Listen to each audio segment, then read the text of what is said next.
I'm in a fortress, man, I feel trapped. King of the hill, but I'm still under attack. And I feel less inside when these weapons fly. And ain't nobody got my back. Cause I feel my aggressive when I'm under pressure. I'm losing my focus, I'm missing my steps. Okay, fair enough. Alright, so next on the list, we have the one and only Fugaku Uchiha. Now, this one is a divisive character, right? Because just a quick rundown, he's the leader of the Uchiha clan, has two sons, Itachi and Sasuke. When Itachi was like 6 years old, he took this child to a battlefield just so he can be like, oh hey, this is what war is like, and mentally scarred him for life. That day defined the rest of Itachi's life because of how scarred he was. He then raised that child as a ninja and sent him in to be a double agent for the plotting clan and whatever. And then he neglected Sasuke because he was inferior. And bro, this guy sucks. This guy, I feel like he's a bum. Whoa!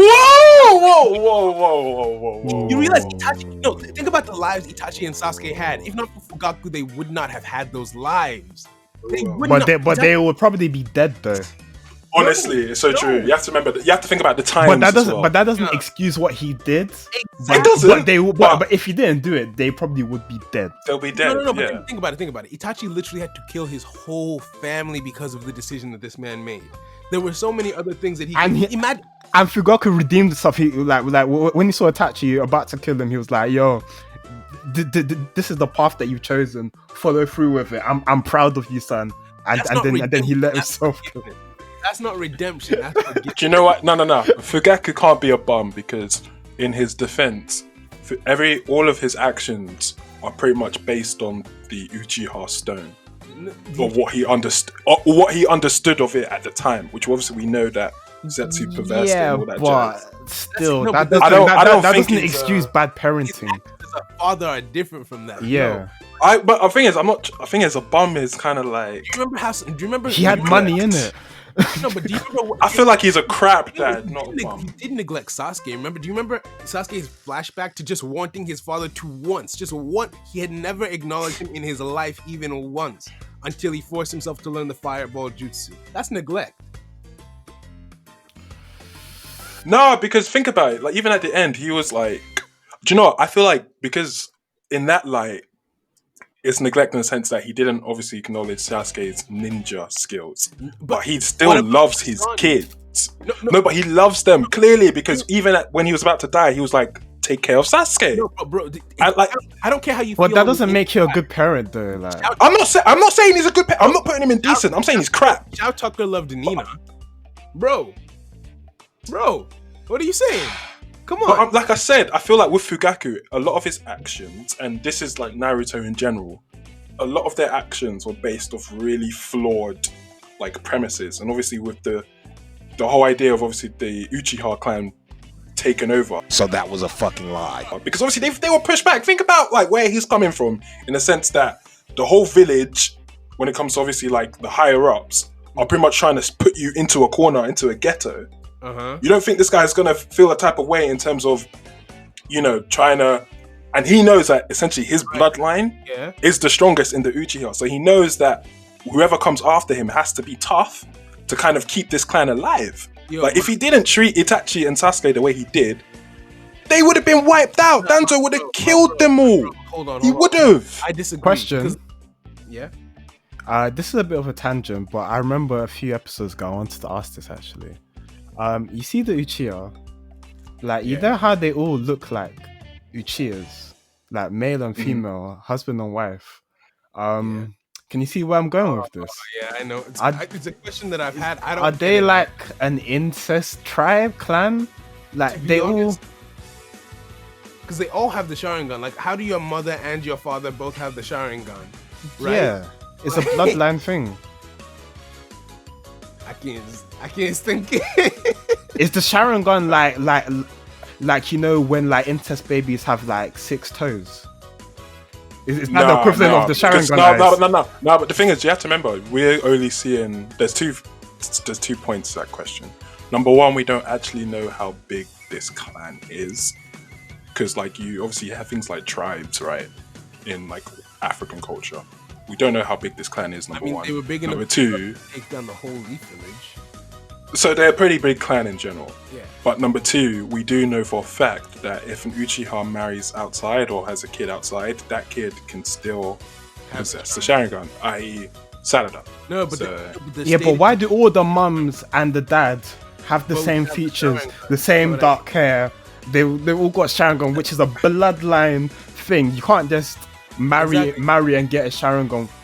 And also, it's stated that I think weaker because but think of, they are the hillbillies of the Hidden Leaf Village. It's basically Alabama. Yeah, they marry their cousins. Bro, just accept it. No, but I'm not trying to, because I feel like I said, there's a fine line. It's different. It really depends on how big. It depends on how big the clan is. I don't know. I don't know, but like personally, to me, if you're marrying your cousin and you have children with defects, I don't want to discriminate, but I think that makes you quite bummy. I'm gonna have to put Fugaku in the bum section. I knew that. Wow! Don't marry your cousin. Maybe there'll be less family issues. Oh, wow.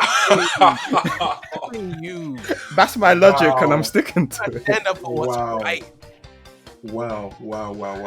Yeah, I feel like he's one because after with everything that you said, yes, his mentality, all of that kind of stuff, regardless of how you feel, I don't think anything justifies turning your children into weapons, into basically child soldiers to infiltrate and do your dirty work for you. That's wrong. No, but that's the thing. Like I'm saying, like at the time, like you always have to think about the time as well. Hence why Vegeta is such a likable character, because you can understand why he did certain things, but then as time progresses and obviously things change, he adapts with the time. Okay, but then Fugaku, for the little period we knew him, because obviously he's not the character who survived long at all. And I wonder why. Think about. Maybe if he lived like he might have improved to become a crap father, but he died, so he's a bum. He died a bum. I don't think he lived the bum and died the bum. Akin. How you say lived a bum? Wow. He neglected his second son and sent his first son off to be a rat for the for the Uchiha against the Hidden Leaf, making him betray his nation just because, And that's a lot of pressure to put on a child, man. I don't think it is. Oh, okay, no. So Aki, you could be a child soldier at 11. Or no, 6. but the thing is, you are really I know you're tall. The real world. I know you're tall. I know you were tall for your age. But I'm sorry. Oh my God. No, but you're really comparing. You made a good point. You're really comparing, like, obviously, of course, in the real world, child soldiers is like, it's not a thing. But look how old Naruto was when he saved the world. Naruto was like 15 when he saved the world. But see, here's the thing. Everyone, so remember the Great Ninja Wars? Remember Hashirama and Madara, the very first one? The whole point that Hashirama and Madara were making was kids shouldn't be out here dying, right? So in the Ninja Wars, they felt. No. Of course, they felt big time. We know that. But what I'm saying is, there is this pervasive consciousness that these are kids and we shouldn't be using them to fight our battles. So it's not like they don't know any better. It's just the norm, so they're doing it. So that means Fugaku knows better, but because it's the norm to use children as weapons, he's just gonna do that. But those are his sons. Nah, I wouldn't say he. Like I said, you have to remember the Uchiha clan, for the most part. Like after Hashirama died, they were pretty much treated as outlaws. Like a lot of their actions, I'm not saying I agree with, but I can understand what motivates them. But what really happened to them? They got moved to the outer part of the village, and they wanted to. Fugaku was like, "Yep, I don't like it here. Let's kill everyone." Yeah, I don't like. Nah, it's thing is that's the thing. There's a difference between in the project, Solomon. I mean, listen. Thing is, Fugaku didn't want to kill anyone. He just wanted to take out the political regime which existed in Konoha. That's what a coup d'etat is. That's all a coup d'etat is. Whereas Danzo flat out was like, let's slay these Don't act like they wouldn't. Slay all of them. They were ready to kill. They were ready to kill anyone they needed to. Come on. No, they were ready to kill the higher ups in the village, which is a necessary thing when you're doing like revolution.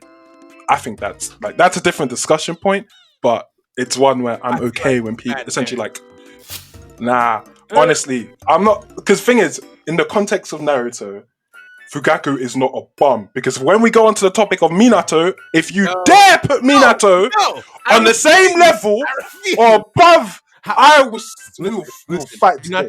Minato belongs right here. Right here. He belongs right here. Thank you for watching this Kaisha No Pod production. This is just a small snippet of a much larger podcast that we do, and it's available on all audio platforms. So if you'd like to watch the full version of this, just click on one of the links in the description below. And also, if you enjoyed this video, please give us just a cheeky like, share, and subscribe. It's really appreciated. Thank you, and peace out.